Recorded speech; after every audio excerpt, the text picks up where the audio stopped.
Nigerian poultry industry contributes about 25% to the agricultural GDP, which in turn contributes 24% to Nigeria's GDP, meaning the poultry sector contributes about 6% to the country's GDP, employing millions of Nigerians across its several value chains. Due to CBN's recent cash redesign, the sector has lost about 50% of its product market value chain. You see the pictures of birds, eggs, chickens, with an inventory of more than 15 million unsold trays of egg, worth about 30 billion naira. Members of the Poultry Association of Nigeria say they require an urgent intervention of the Central Bank of Nigeria and the federal government to urgently mop up this inventory. They want loan, interest waivers, and tax breaks to all poultry farmers. They are worried that if this is not done, or failure to this could lead to loss of lives, huge unemployment, impact on the nation's food security, and even financial system. That's the banks. Some of them might risk collapse, and also recession might be just coming on the way. Let's talk more about this, understanding the plight of the poultry farmers. I have live in the studio the chairman, Poultry Association of Nigeria, Ogun State Chapter, Mr. Idowu Asenuga. Thank you so much, Mr. Asenuga. It's really good to have you on the program. Thank you, Tolu. It's my pleasure to be with you this afternoon. Yes, before I go to the 30 billion, I know that's a lot of money. You cannot push that aside. Let's talk about the value chain of your industry. Tell us more about this. The feeds and all before you now get to the egg. Take us through that process and let's understand it better. Yeah, thank you very much, Tolu. For you to be able to understand the size of what we're talking about, it actually starts from the field. Our operation starts from the field. What it takes us, to bring the egg and the chicken you consume in your homes to millions of Nigerians is quite enormous. And that's why we're talking about the size of this value chain.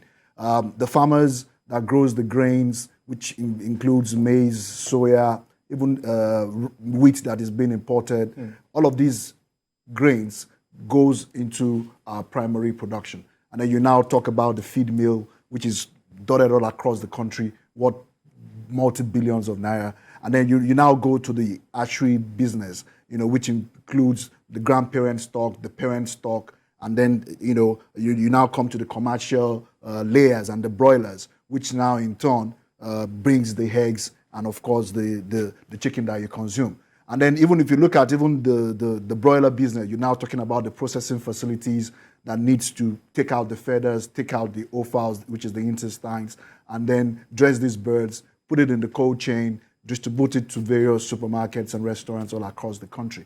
So it's a huge industry that we're talking about here.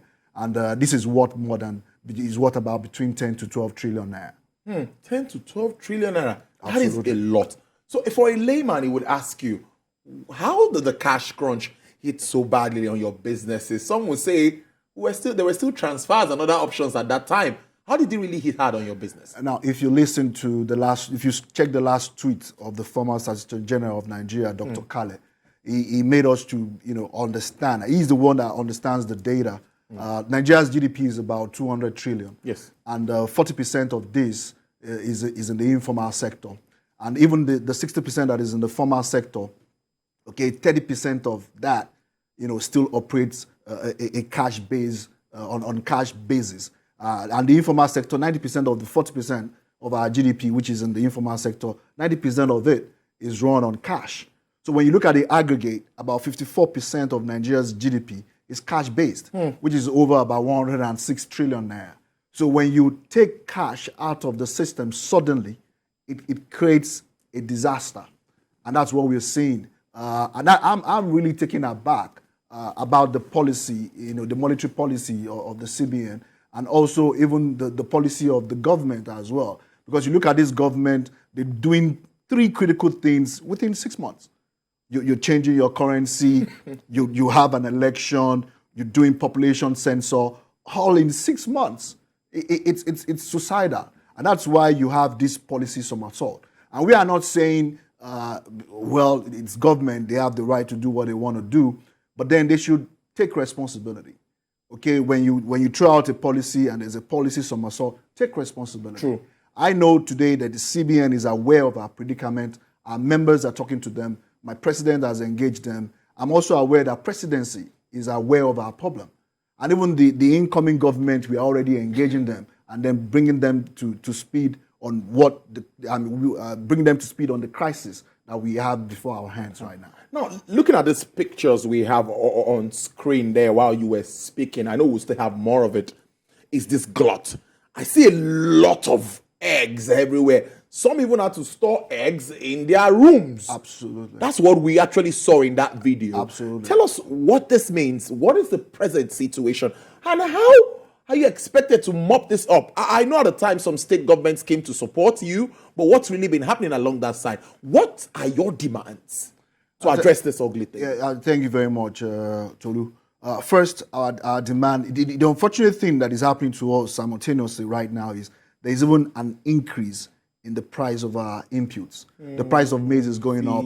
You've heard about the crisis in Ukraine and Russia. I learned that the price of wheat will be going up, which implies wheat over going up as well. So the cost of our input is going up, while our eggs and chicken has lost value. Today, my members are selling their eggs at about 1,200, what used to go for about 2,100 just some few months ago. So we've been taking continuous losses. And even despite the fact that we are selling at those prices, we still have the backlogs because the birds needs to be fed every day. You can't stop the process. They need to be fed every day. And then they are going to give you eggs that you need to dispose every day. So it's colossal. It's a dire situation. It's a wildfire. And we are even clueless about when this is going to come to an end. Because I've never seen anything close to this in my 4 decades of experience. You know, the bird flu saga was not as bad as this. The COVID crisis was not as bad as this. This is completely endless. We thought when the labor union threatened CBN and then they tried to pump out some cash, but there are still queues at the banks. Yes, exactly. Okay. Something is still wrong. And then the cash is even no longer available. You understand what I'm saying? So it's a dire situation, and it's very important that the federal government comes to our aid to mop up the 15 million trays that we have in our inventory. I'm very sure it would have gone above that. That was as of last week when we tried to put data together. And then, of course, the need also to look at input subsidy. You know, they need to give us subsidy in the inputs, just like the CBN did some few years ago. We need input subsidy. We also need loan and interest waiver. And then we need tax breaks. But most importantly, they need to even call us to the table to engage. Today, we've been crying, to the presidency. We've been talking to CBN. Nobody has even called us to the table for engagement. Some of the money is for this business, this kind of business you run. I know many people run on loans. Absolutely, like myself. So that is also on another side. That's also a threat on the other side. It is, because I mentioned lately that I've defaulted in my repayment to the banks for February and March. Already. And then even last month to run, my cash flow, they had to give me more funds. But the unfortunate aspect is all this money is going down the drain. My running capital has been completely, my cash flow and my working capital has been completely eroded. Now my assets, my fixed assets are being threatened. Because I have to sell some of these birds at giveaway prices. And even the spent layer beds, one of my members called me today. He said he has called. Nobody is even willing to pick his old layers because that market is equally saturated. This is very serious because I think the eggs also have a lifespan of about 2 weeks. About, let's say, 60 days. 60 days. Yeah. Oh, shelf life. Yes, so absolutely. immediately after 60 days, and you're not able to sell or whatever, you have to let go. No, you have to destroy. Our members are destroying eggs already. But Hundreds of thousands of crates are already being destroyed as we speak. So nothing certain at the moment from government, like decisive, like, okay, nothing. Have you met with the Minister of Agriculture? Yes. But like I said, the minister is helpless. Everything stops. The bulk stops at the doorstep of the president and CBN. And unfortunately, I learned Mr. President left the country today. In Saudi Arabia. Yeah, but then I know the vice president is probably going to handcall their meeting on Wednesday tomorrow, and I'm aware that the vice president knows about this problem. I know the VP knows about this problem. So we're just begging on them to take decisive action tomorrow during their meeting. But some states helping out one way or the other. But then, like my governor in Ogun State mopped 10,000, but 10,000 is a drop in the ocean. Ogun State is the largest egg-producing state in Nigeria.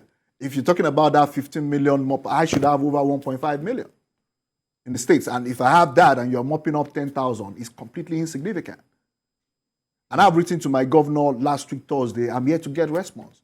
I would still love to meet him. He's been very magnanimous. He met us at the peak of the campaign. But I need him to show some empathy once more and please mop up some more eggs from us. So we are looking at maybe bailout funds here, looking at subsidy like you mentioned. But government will also tell you that in a time where they are struggling to get revenue, they might also be looking at. So what are there other solutions? Are there other ways this could be addressed other than maybe expecting bailout from CBN? Is there any other option? Well, you see, the consequences is what we really need to look at. Okay. Let's talk about that. Yeah, absolutely. Now, part of the problems we're facing is caused by the fact that the school feeding program, which this current administration takes pride in, was suspended in January. That is to have bulk orders and all of that, 1 egg a day for a child. Absolutely. They stopped the program in January. And we used to supply schools. But now, unfortunately, the school kids are on holiday, but then we still have the IDPs. Okay, we have our armed forces in peacekeeping that eggs could be sent to. We have orphanages, we have correctional centers, we have hospitals, we have old people's home. And for crying out loud, we have around 33 million poor Nigerians that needs good nutrition. So government can actually mop this up and save this industry from total collapse. Because the resilience, we've exhausted all our resilience. That's the honest truth. Tell me, what are the feelers you are getting from your members now with their situation? Tolu, some of my members are closing up. Okay, the big ones are struggling and they're downsizing, and just they can stay on, and they can. I don't think they can hold on any further. We are at the brink of complete collapse. As I'm talking to you, I'm not even sure of what my birds are going to eat tomorrow. We've exhausted all our hustlers, and we need this. It's an SOS. It's a wildfire, and it's completely out of control. And it's all around the value chain that I see that there is this challenge. None of the part of the value chain is left alone. You see, when you disrupt the retail end of the value chain, the cookie crumbles. If it was a problem of inputs, then okay, the retail side is fine. But the problem is at the retail end. It's at the end. That's the off-take end. So when you have this kind of challenge at the off-take end, the whole cookie crumbles. And we're talking about 10 to 12 trillion industry for crying out loud. That's serious. So let me give you the opportunity again now. Let's talk to the outgoing administration and the incoming administration. Because for me, there is no administration that will want to move on without empowering the agricultural sector. That is the sector that can help revamp this country, this economy. We know that. What, again, would you request from them to help ease this challenge? I'm talking about both the incoming and the outgoing administration. Tolu, the fortunate thing about this is of course, there's going to be an handshake between the two governments. It's true. APC government. Of course. It's from APC to APC. Yeah. So, like I told you earlier, I'm aware, and I know for sure that the presidency knows about this issue. Yeah, you said that. The Minister for Agriculture has a swift reaction. Signed a letter and has sent to the presidency. And I know the vice president, anchoring tomorrow's meeting, is equally aware about this challenge. We've made our recommendations to them. I've repeated same here today that they need to mop up. They need to give input subsidy. They need to give loan and interest waivers. And then they need to give us tax breaks. Those are the things they need to do. And all of these things needs to be done quickly and swiftly to avoid the collapse of the industry. And then for the incoming government, we are already engaging. We were in Abuja. We've met the vice president elect, and he is equally aware about this problem. But he's helpless. He can't do much now until he gets into office, next month. But then everybody is aware. But they need to call us to the table. Even the incoming government needs to call us to the table and look at this sector that is doing well. Like I said, this is the most efficient aspect of the agribusiness in Nigeria. We are the most efficient. My performance can be compared to the performance in Europe. I'm doing about 85% production. In Europe, at best, maybe they will do 90. We're close to it. And this is where you have the best performance in the agribusiness space. And we are the leading producer of egg in Africa. We have the potential to export. As I'm talking to you now, our eggs is all over Benin Republic. Nigerian eggs is all over Cameroon. And it's cheaper than what you get from the West. So we're very competitive, we're very efficient. And I believe this is a sector the government should look at and then see how they can even expand and position us for export, looking at after. That's also another one Absolutely. that needs to be looked at. Because if this is not done, the outlook won't be very good. And I'm sure you agree with me. It's a disaster. It's a disaster, Tolu. It won't be good. Well, we'll follow up on this and definitely have you again to, updates on what's happening, mopping up, government support and all of this, because this remains very sensitive. And Tolu, on a closing note, when you look at this scenario, it's like a situation whereby you've given me money to do business, you're sabotaging me, and you're preventing me from paying you back. This is sabotage. That's what it looks like, really.